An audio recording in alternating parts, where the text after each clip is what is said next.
TNPSC group 2 group 4 எக்ஸாமோட Tamil சிலபஸில் unit 1ல் 4 topic முடிச்சிட்டோம். எழுத்து அப்படிங்கிற தலைப்பின் கீழே இந்த வீடியோவில் 5வது டாப்பிக்காக இருக்கக்கூடிய இன எழுத்து அறிதல் அப்படிங்கிற தலைப்பை தான் பார்க்க போகிறோம். இன எழுத்து அறிதல். இந்த இன எழுத்துக்கள் அப்படிங்கிறது என்ன, முதல்ல அது எங்கே இருக்குது அப்படின்னா, புதிய புத்தகம் 6ஆம் வகுப்பு 2ஆம் பருவம் முதல் இயலில் இன எழுத்துக்கள் அப்படிங்கிற பாடமே கொடுத்துருப்பாங்க. பழைய புத்தகத்தை பொறுத்த வரைக்கும் 6ஆம் வகுப்பு முதல் பருவம் முதல் இயலில் மொழித்திறனில் கொடுத்துருப்பாங்க. இலக்கணம் மொழித்திறன் அப்படிங்கிறதுல இன எழுத்து சுற்றெழுத்து எல்லாம் வரிசையாக கொடுத்துருப்பாங்க. இந்த இன எழுத்து அப்படிங்கிறது என்ன? இன எழுத்து அப்படின்னா, ஒரு எழுத்து 2 எழுத்து இருக்குது அப்படின்னா 2 எழுத்துக்களுக்கு இடையே ஒலிக்கக்கூடிய அந்த முயற்சி, அந்த ஒலிக்கக்கூடிய முயற்சி, பேர்க்கக்கூடிய இடம், இதிலெல்லாம் ஒரு ஒற்றுமை இருக்கும் அப்படின்னு சொல்கிறாங்க. இப்போ எடுத்துக்காட்டால் இம் இப்பு எடுத்துக்குவோம். இம் அப்படிங்கும்போது என்ன செய்வோம், அந்த நம்மளுடைய 2 உதடும் ஒட்டும், இம். அதே மாதிரி இப்பையும் சொல்லி பார்த்தோம்னா அது இப்பு, இப் இம், ரெண்டும் ஒரே மாதிரியான, கிட்டத்தட்ட ஒரே மாதிரியான பிறக்கும் இடம், ஒரே மாதிரியான ஒலிக்கக்கூடிய முயற்சியுடையதாக இருக்கும். அதே மாதிரி இர் அப்படின்னா அந்த நாக்கை அதே பொசிஷனில் வச்சு ஒரு ஸ்லைட்லி சேஞ்ச் தான் இருக்கும். அதே மாதிரி தான் நம்ம பண்ண போகிறோம். அப்படிப்பட்ட எழுத்துக்களை தான் என்ன சொல்லுவாங்க அப்படின்னா இன எழுத்துக்கள் அப்படின்னு சொல்லுவாங்க. இப்போது இங்கே பார்த்தோம்னா அதே கொஞ்சம் தான் அதை இழுத்துட்டு போகிற மாதிரி தான் இருக்குமே தவிர, மற்றபடி ரெண்டுக்குமே ஒரே மாதிரியான ஒலிக்கக்கூடிய முயற்சி பிறக்கக்கூடிய இடமாக தான் இருக்கும்.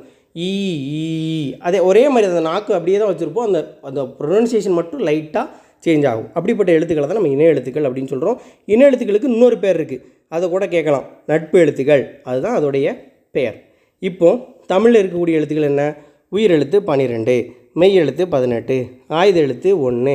இந்த உயிரும் மெய்யும் சேர்ந்து 12 18 216, ஆக மொத்தம் 247 எழுத்துக்கள் தமிழ் எழுத்துக்கள்.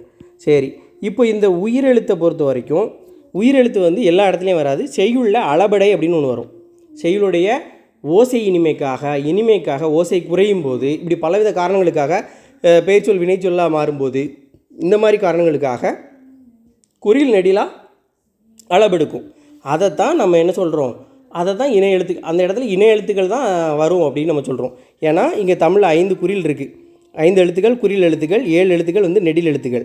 அ இ உ ஏ ஓ, இந்த 5மே குறில் எழுத்துக்கள் நம்ம அப்படின்னு சொல்லுவோம். இந்த குறில் எழுத்துக்களுக்கு நெடில் எழுத்துனா நமக்கு ஈஸியாக தெரியும். அதே உச்சரிப்போடு தான் இருக்கும். ஈ உ ஊ ஏ ஏ ஓ ஓ. இப்போ இந்த 2 இது இன்னும் 2 நெடில் இருக்குது, அப்படி தானே? அந்த நெடில் என்ன அப்படின்னா ஐ ஆவும். இந்த 2 நெடிலுக்கும் ரொம்ப எளிதாக ஞாபகம் வச்சுக்கலாம். ஐ உச்சரிச்சுட்டே இருந்தோம்னா ஈன்னு முடியும், ஐ. அதே மாதிரி ஊனே முடியும். அப்போ அதை வச்சே நம்ம என்ன செஞ்சிடலாம், அதுக்கு இன எழுத்து இதுதான் அப்படிங்கிறத புரிஞ்சுக்கலாம். அப்போ இந்த 7 நெடிலுக்குமே இணையான குறில் எழுத்துக்கள் இணை எழுத்துக்களாக இருக்குது. இப்போ இங்கே பார்த்தோம்னா ஆங்கிறதுக்கு ஆங்கிறது வரும். இப்போ ஆங்கிறது அளவெடுக்கும்போது அதுக்கு இணையாக ஆங்கிறத நம்ம பக்கத்தில் குறிலாக போடுவோம். அதே மாதிரி தளி ஈ, தழுவுதல் அப்படிங்கிற பொருளை தான் தளி அப்படின்னு மாறுறோம். ஈக்கு இணை எழுத்து ஈ போடுறோம். இத்து கூட்டல் ஊ அப்படிங்கிறதுக்கு பக்கத்தில் ஊ போடுறோம். ஏக்கு அடுத்து ஏ போடுறோம். ஓக்கு அடுத்து ஓ போடுறோம். நசை ஐ நசை ஈ. அடுத்து மௌனகம் என்ன வருது, அவுக்கு அடுத்து ஊ அப்படிங்கிறது வருது. ஸோ இந்த அடிப்படையில் உயிரெழுத்துக்களில் வரும், அளபடையில் மட்டும்தான் வரும். ஸோ இதை ஸ்டேட்மெண்ட் டைப்பில் கொடுத்து கேட்பாங்க, அளபடையில் மட்டும்தான் வரும். அடுத்ததாக மெய் எழுத்துக்கள் 18 எழுத்துக்களை நம்ம 3ஆக பிரிப்போம். வல்லினம், மெல்லினம், இடையினம், 3மே 6 எழுத்துக்களை உடையது. இந்த வல்லின எழுத்துக்கள் அதற்கு இனமானது என்ன அப்படின்னா மெல்லின எழுத்துக்கள். வல்லின எழுத்து வரிசையாக பார்த்தோம்னா என்ன வரும், கே ச ட ட த ப ர, இதுதான் வல்லினம்.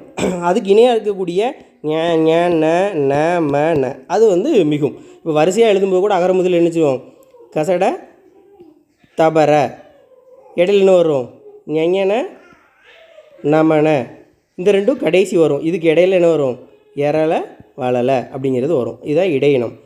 இந்த இடையினத்தில் மட்டும் என்ன சொல்கிறாங்க அப்படின்னா, இப்போ வல்லினத்துக்கு மெல்லினம் இணை எழுத்துன்னு சொல்லிட்டாங்க. ஆனால் இதில் ஒரு விஷயம் என்ன அப்படின்னா, பழைய புத்தகத்தை பொறுத்த வரைக்கும் இடையினத்துக்கு இணை எழுத்து கிடையாது அப்படின்னு சொல்லியிருப்பாங்க.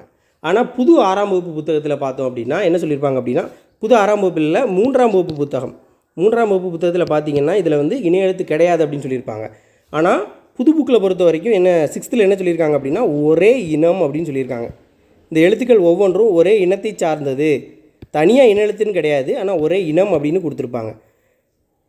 இன எழுத்து இல்லாத ஒரே எழுத்து தமிழில் ஆயுத எழுத்துக்கு மட்டும் இன எழுத்துன்னு ஒன்றும் கிடையாது அப்படின்னு சொல்லியிருக்காங்க.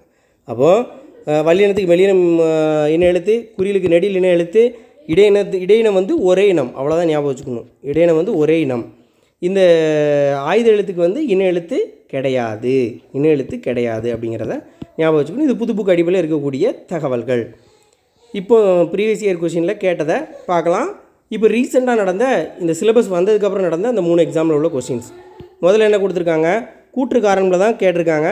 மெய் எழுத்துக்களைப் போலவே உயிர் எழுத்துக்களிலும் இன்னெழுத்து உண்டு. நம்ம பார்த்தோம், மெய் எழுத்து 3 பிரிவுலையும் நம்ம இன்னெழுத்து அப்படிங்கிறத பார்த்தோம்.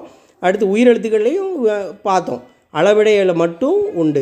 ஆனால் உயிரெழுத்துக்களில் கண்டிப்பாக உண்டு, அளபடையில் மட்டும் வரும். அதை உயிரெழுத்துக்களில் உண்டு அப்படிங்கிறது கரெக்டு தானே.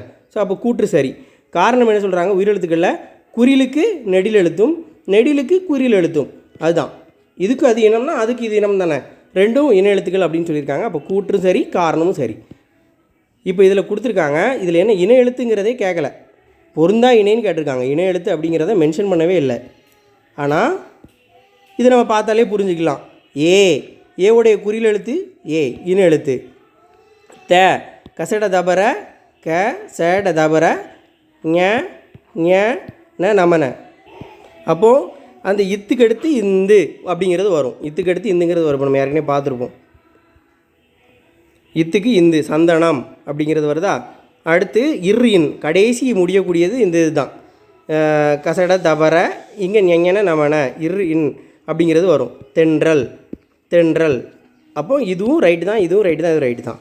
இது மட்டும் பொருந்தலை. ஏன்னா ஐக்கு இன எழுத்துனது ஈல முடியும், ஐக்கு இன எழுத்து வந்து கிடையாது. அப்போ இது இன எழுத்தில் தான் கேட்டிருக்காங்க, ஆனால் பொருந்தாத இணைன்னு கேட்டிருக்காங்க. அப்போ இன எழுத்துல இருந்து உள்ள கொஸ்டின் தான். அடுத்து இன எழுத்து ஸ்ட்ரெயிட்டாகவே கேட்டிருக்காங்க. என்ன கேட்டிருக்காங்க அப்படின்னா, பழமொழி நான் ஒரு பாடல் ஒன்று கொடுத்துருக்காங்க. நாட்டிசையும் செல்லாத நாடு இல்லை, அந்நாடு வேற்று நாடு ஆகா தம்மைவையாம் ஆயினால் ஆற்றுனா வேண்டுவதில். ஆற்றுனா வேண்டுவதில்லை அப்படின்னா, கற்றவனுக்கு எங்கேயும் சாப்பாடு கொண்டு போகணுன்னு அவசியம் இல்லை, எல்லா நாட்டிலையும் அவனை உபசரித்து நல்லபடியாக நடத்துவாங்க அப்படிங்கிறது தான் அந்த பாடலுடைய சிறப்பம்சம். கல்வியுடைய பெருமையை பேசக்கூடியது தான் அந்த பாடல்.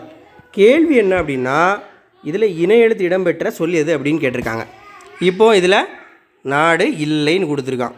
ரெண்டும் ஒரே மாதிரியான எழுத்து வந்திருக்கு. தமவே ஆம், இதுலேயும் வரல.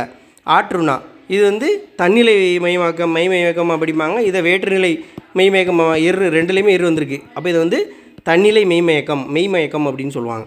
இப்போ இதில் பார்த்தோம்னா இன்னுக்கு அப்புறம் என்ன வந்திருக்கு, டூ. இந்த டூங்கிறது என்ன, இன்னு இட்டு கூட்டல் ஊ. அப்போது இன்னு இட்டு அது இன எழுத்து, அதனால் டிங்கிறது தான் விடை. இப்படி தான் நம்ம வந்து சால்வ் பண்ணணும். பொதுவாக இன எழுத்துங்கிறது ரொம்ப கஷ்டமாலாம் கேட்க மாட்டாங்க, சின்ன டாபிக் தான். அதனால் இதை வந்து எளிமையாக நம்ம வந்து புரிஞ்சுக்கிட்டோம் அப்படின்னா ஈஸியாக மார்க் பண்ணிடலாம். இதில் நம்ம நோட் பண்ண வேண்டிய விஷயம் என்னென்னா, இதுக்கு என்ன எழுத்து கிடையாது.